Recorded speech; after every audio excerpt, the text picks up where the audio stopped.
है जो अभी अभी एक पुराने घर में शिफ्ट हो रही थी। इस फैमिली में माइकल, उसके डैड और उसकी प्रेग्नेंट मॉम होती है। माइकल के मॉम और डैड आने वाले बेबी के लिए बहुत एक्साइटेड थे। उनका पूरा ध्यान उस बेबी पर था, जिसकी वजह से माइकल के मॉम डैड उस पर कुछ ज्यादा ध्यान नहीं दे रहे थे, जिसकी वजह से उसका मूड खराब रहने लगा। माइकल की फैमिली जिस घर में आई थी वो काफी पुराना और गंदा होता है, क्योंकि काफी समय से इस घर में कोई भी नहीं रहता था, जिसकी वजह से इसके हर कोने में जाले और मकड़िया ही मकड़िया हो गई थी। माइकल के मॉम और डैड आने वाले बेबी के लिए इस पूरे घर को साफ करने लगते हैं और आने वाले बेबी का रूम सजाने लगते हैं। माइकल को एक्रोफोबिया होता है, जिसकी वजह से उसके स्कूल के बच्चे उसका मजाक उड़ाने लगते हैं, पर माइकल का दोस्त उन सभी को डरा कर भगा देता है। असल में एक्रोफोबिया एक ऐसी बीमारी है जिसकी वजह से लोगों को ऊंचाई से डर लगने लगता है। माइकल को पूल में ऊपर से नीचे कूदते हुए काफी डर लग रहा था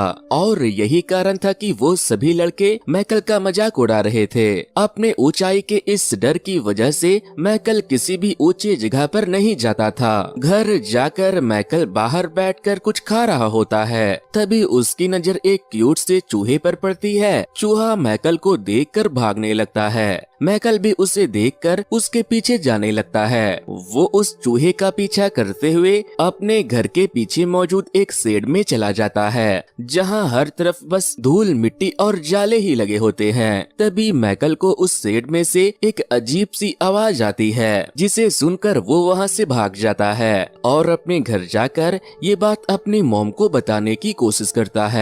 पर तभी माइकल देखता है कि उसकी मॉम की हालत कुछ ठीक नहीं है। मॉम के पेट में अचानक बहुत तेज दर्द उठने लगा था। माइकल को लगता है कि शायद बेबी के आने का टाइम हो गया है। वो फौरन एम्बुलेंस को कॉल कर देता है। हॉस्पिटल में माइकल की मॉम को एक प्रीमैच्योर बेबी गर्ल होती है। माइकल अपनी बहन को देखकर काफी खुश होने लगता है, क्योंकि घर में वो अकेला ही था, लेकिन अब उसके साथ खेलने के लिए उसकी बहन आ गई थी। माइकल की बहन को डॉक्टर कुछ दिनों के लिए हॉस्पिटल में ही रखने को कहते हैं। अब हॉस्पिटल से वापस घर जाकर माइकल अपने डैड को शेड के बारे में बताने लगता है, लेकिन जब वो वहां जाकर देखता है तो उन्हें कुछ भी नहीं मिलता, जिस पर उसके डैड उससे कहते हैं कि तुम्हें यहाँ अब दोबारा नहीं आना चाहिए। माइकल के डैड बेबी के लिए पूरे घर की सफाई करने लगते हैं, जिसे देखकर माइकल भी अपनी बहन के लिए घर को सजाने में अपने डैड के साथ मिलकर उनकी मदद करता है। वहीं अपने घर के बाहर उसे अपने पड़ोस की एक लड़की मीना मिलती है, जो माइकल से बातें करने लगती है। बातों ही बातों में माइकल उसे भी शेड के बारे में बता देता है कि मुझे वो कुछ अजीब सा लगा, पर मीना उसकी बात पर ध्यान नहीं देती और वहाँ से चली जाती है। लेकिन माइकल एक बार फिर से उस शेड में जाता है ताकि वो पता लगा सके कि उसमें है क्या। वो आराम आराम से उस शेड के अंदर जाता है, पर तभी उसे अचानक से एक आदमी का हाथ दिखाई देता है, जिसे देखकर वो एक बार फिर वहाँ से भाग जाता है। वो ये बात भी जाकर अपने डैड को बताने की कोशिश करता है, पर उसके डैड हॉस्पिटल में बात कर रहे होते हैं और उनकी बातों से माइकल को भी पता चल जाता है कि बेबी सिस्टर की तबीयत ठीक नहीं है। ये बात सुनकर माइकल दुखी हो जाता है। अगली सुबह स्कूल में जाकर माइकल ये बात अपने दोस्तों को बताता है, पर वो भी उसके बातों पर ध्यान नहीं देते, क्योंकि उसे अपने स्विमिंग के कंपटीशन में जाना था। वो माइकल को भी कंपटीशन में आने को कहता है कि तुम भी इस कंपटीशन में भाग ले लो, लेकिन जैसा कि हमें पता था कि माइकल को ऊंचाई से डर लगता है, इसीलिए वो उसे मना कर देता है। पर आते हुए उसे फिर मीना मिलती है, जो उसे काफी उल्टे सीधे सवाल पूछने लगती है, इसीलिए माइकल को वो काफी अजीब लगती है। घर वापस आकर माइकल फिर से उस शेड में जाता है, जहां उसे एक अजीब सा आदमी दिखाई देता है। माइकल देखता है कि उस अजीब से दिखने वाले आदमी के पास खाने को खाना भी नहीं है और शायद उसकी तबीयत भी खराब है, जिस पर माइकल उससे उसकी हेल्प करने को पूछता है। वो कहता है कि अगर तुम चाहो तो मैं तुम्हारी ठीक होने में मदद कर सकता हूँ। लेकिन वो आदमी मैकल को साफ मना कर देता है। वो कहता है कि तुम यहाँ से चले जाओ बच्चे, मुझे तुम्हारी मदद की कोई जरूरत नहीं है। उसी दिन मैकल अपने मॉम और डैड के साथ अपनी सिस्टर को मिलने हॉस्पिटल जाता है, पर उसे पता चलता है कि उसकी बहन की तबीयत और ज्यादा खराब होती जा रही है। ये बात जानकर मैकल दुखी होकर हॉस्पिटल में ही बैठ जाता है, जहाँ उसकी मुलाकात एक बूढ़ी औरत ग्रेस से होती है। वो बूढ़ी औरत मैकल से पूछती है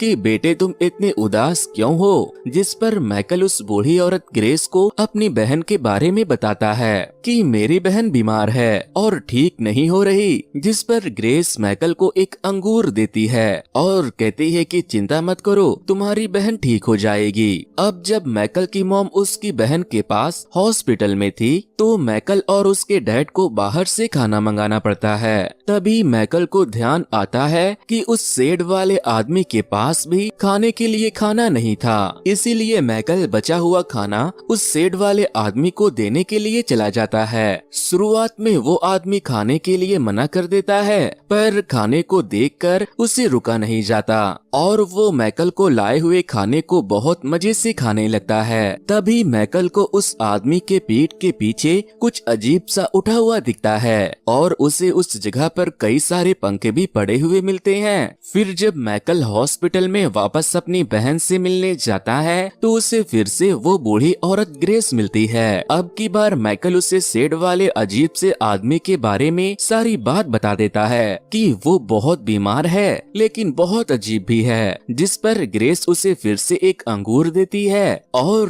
कहती है कि तुम्हें उस आदमी की हेल्प करनी चाहिए। कुछ दिनों के बाद मैकल की बहन को हॉस्पिटल से घर लाया जाता है, जिसकी वजह से मैकल बहुत खुश होता है। इसी खुशी में मैकल उस शेड वाले आदमी को भी कुछ खाना और दवाइयाँ देता है ताकि वो जल्दी से ठीक हो जाए और इस बेकार से जगह से निकल जाए। माइकल की मदद से वो आदमी अब धीरे धीरे ठीक होने लगा था, पर अभी तक मैकल ने अपने मॉम और डैड को उस आदमी के बारे में कुछ भी नहीं बताया था।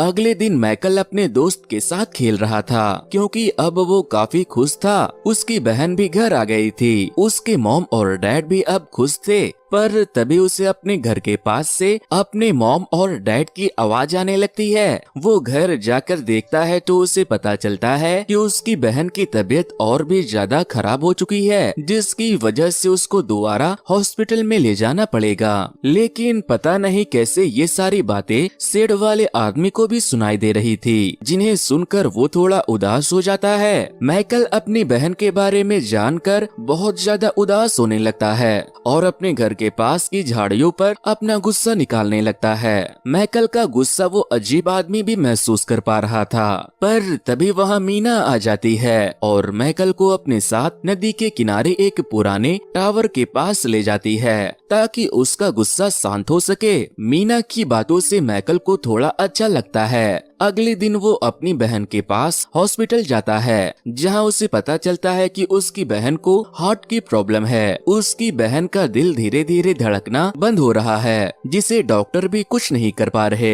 ये जानने के बाद माइकल फिर से उस अजीब आदमी के सेट के पास मिलने जाता है, क्योंकि पता नहीं क्यों उसे लग रहा था कि शायद वो उसकी बहन की कुछ हेल्प कर सकता है। वो उस आदमी को अपनी बहन के बारे में सारी बात बताता है कि उसको हार्ट की प्रॉब्लम है और डॉक्टर कह रहे हैं कि अगर वो जल्दी ठीक ना हुई तो उसकी जान भी जा सकती है। माइकल उस आदमी से कहता है कि क्या तुम मेरी बहन की कुछ मदद कर सकते हो, जिस पर वो आदमी कहता है कि इस दुनिया में जो भी आता है उसकी मौत तो निश्चित है, इसमें तुम और मैं कुछ नहीं कर सकते। जिसके अगले ही दिन माइकल अपनी दोस्त मीना को उस आदमी से मिलवाने के लिए ले जाता है, जिसे देखकर वो आदमी थोड़ा सा गुस्सा होने लगता है क्योंकि उसने माइकल को और किसी को यहाँ लाने के लिए मना किया था। मीना उस आदमी को देखकर पहले तो थोड़ा डर जाती है, पर बाद में वो ये जानने के लिए काफी क्यूरियस होती है कि ये आदमी कौन है और यहाँ कहाँ से आया। वहीं दूसरी ओर माइकल के डैड को उस शेड में कुछ काम करना था, इसीलिए वो उसकी तरफ जाने लगते हैं, पर माइकल उन्हें देख लेता है कि उसके डैड उस शेड में जा रहे हैं। माइकल सोचता है कि अगर मेरे डैड को उस आदमी के बारे में पता चल गया तो वो कहीं उसे कुछ हार्म ना पहुंचा दे, इसीलिए इसीलिए मैकल अपने डैड को रोकने के लिए अपने कमरे के बेड पर कूदने लगता है, जिसकी वजह से छत में छेद हो जाता है और मैकल नीचे गिर जाता है, पर उसे कोई चोट नहीं लगती। लेकिन उसके डैड फौरन उसकी आवाज सुनकर शेड में जाने के बजाय उसके पास आ जाते हैं और उसे चेक करने लगते हैं कि कहीं उसे कोई चोट तो नहीं लगी। अगले दिन मैकल फिर से अपनी बहन को देखने हॉस्पिटल जाता है, जहां उसे फिर से बूढ़ी औरत ग्रेस मिलती है। ग्रेस मैकल को देखकर समझ जाती है कि वो काफी उदास है। मैकल भी उसे अपनी बहन की प्रॉब्लम के बारे में बताता है, जिस पर ग्रेस उसे फिर से एक अंगूर देती है और कहती है कि ऐसे हार मत मानो, मैंने कहा ना तुम्हारी बहन बिल्कुल ठीक हो जाएगी।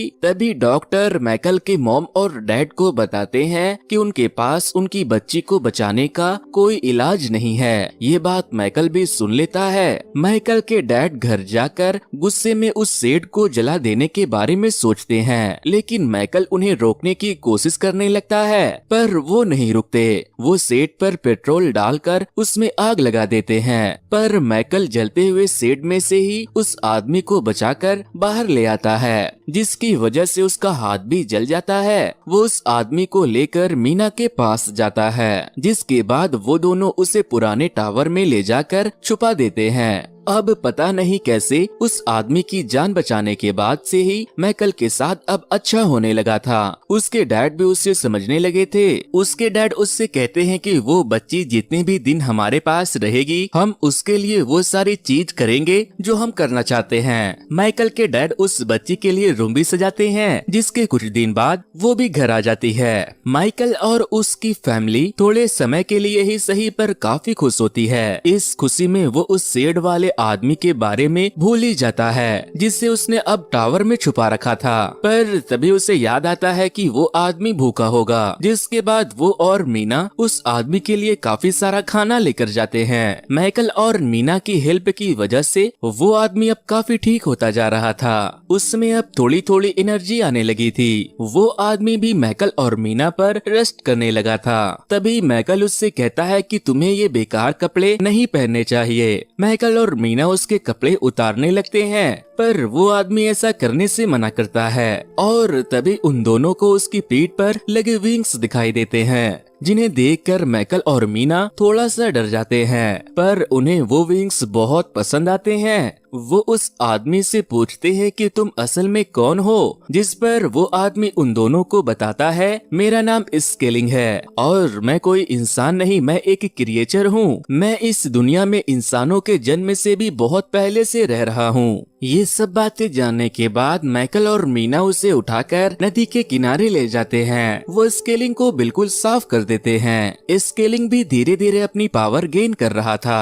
तभी स्केलिंग को पता चलता है कि उसकी जान बचाते हुए मैकल के हाथ में चोट लग गई थी। इसीलिए वो मैकल और मीना को अपने पास बुलाता है और वो उन दोनों का हाथ पकड़कर उन्हें हवा में उड़ाने लगता है, जिसे देखकर मैकल और मीना दोनों ही काफी खुश हो जाते हैं, क्योंकि वो पहली बार ऐसा कुछ देख रहे होते हैं। थोड़ी देर बाद मैकल और मीना जब घर जाने लगते हैं, तभी मैकल का ध्यान उसके हाथ पर पड़ता है। वो देखता है कि उसकी चोट पूरी तरह से ठीक हो चुकी है और तो और चोट का कोई निशान भी नहीं बचा है। ये देखकर मैकल समझ जाता है कि स्केलिंग कोई मामूली क्रिएचर नहीं है। असल में स्केलिंग एक जादुई क्रिएचर होता है, जो इतने समय से अकेले रहने की वजह से अपनी शक्तियों का इस्तेमाल करना भूल चुका था और इतने समय से जिंदा रहने की वजह से उसका अपने ऊपर से विश्वास भी उठ चुका था। उसे नहीं लगता था कि वो अब कभी भी चल और अपनी शक्तियों का इस्तेमाल कर पाएगा, लेकिन मैकल की हेल्प की वजह से वो अब धीरे धीरे ठीक हो रहा था। पर उसे अपने ऊपर अभी भी विश्वास नहीं हुआ था। अगले दिन मैकल की बहन का ऑपरेशन होता है, जिसकी वजह से वो काफी परेशान था। वो स्कूल से फौरन भागा भागा स्केलिंग के पास आता है और उससे कहता है कि जैसे तुमने मेरे हाथ को ठीक किया था, वैसे ही प्लीज तुम मेरी बहन को भी ठीक कर दो। जिस पर स्केलिंग उसे मना कर देता है और बोलता है कि इसमें मैं तुम्हारी कोई मदद नहीं कर सकता, ये मेरे हाथ में नहीं है। ये सुनकर मैकल गुस्से में वहाँ से चला जाता है। वो हॉस्पिटल में उस बूढ़ी औरत ग्रेस से मिलने आता है, क्योंकि उसे उससे बात करके अच्छा लगता था। पर तभी वहाँ खड़ी एक नर्स मैकल को बताती है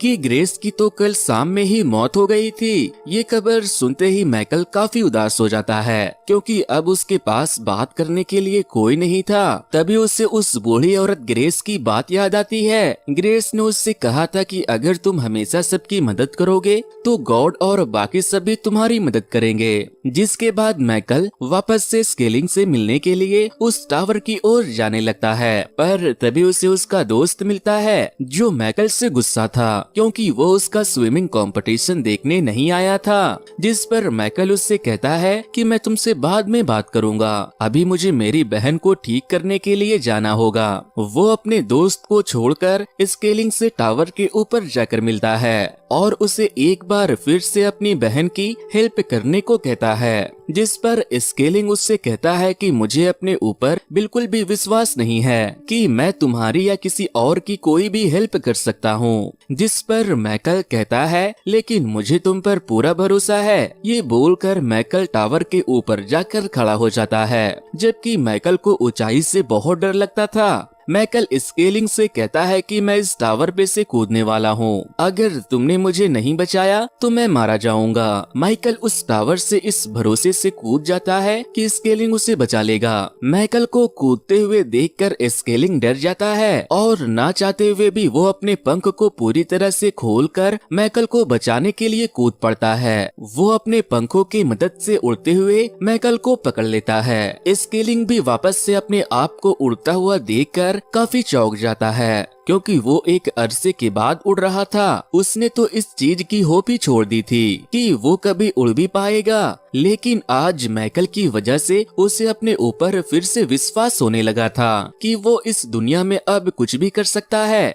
स्केलिंग और मैकल काफी देर तक उड़ते हुए आसमान में सुंदर बादलों को देखते हैं और हवा में उड़ते उड़ते मैकल को नींद आ जाती है। जिसके बाद स्केलिंग उसे एक सेफ जगह पर ले जाकर लेटा देता है और फिर हॉस्पिटल में जाकर मैकल की मॉम को अपनी शक्तियों की मदद से सुला देता है और मैकल की बहन को अपने हाथ में उठाकर अपनी शक्तियों की मदद से उसे ठीक करने लगता है। स्केलिंग के हाथ में आते ही वो बच्ची पूरी तरह से ठीक हो जाती है।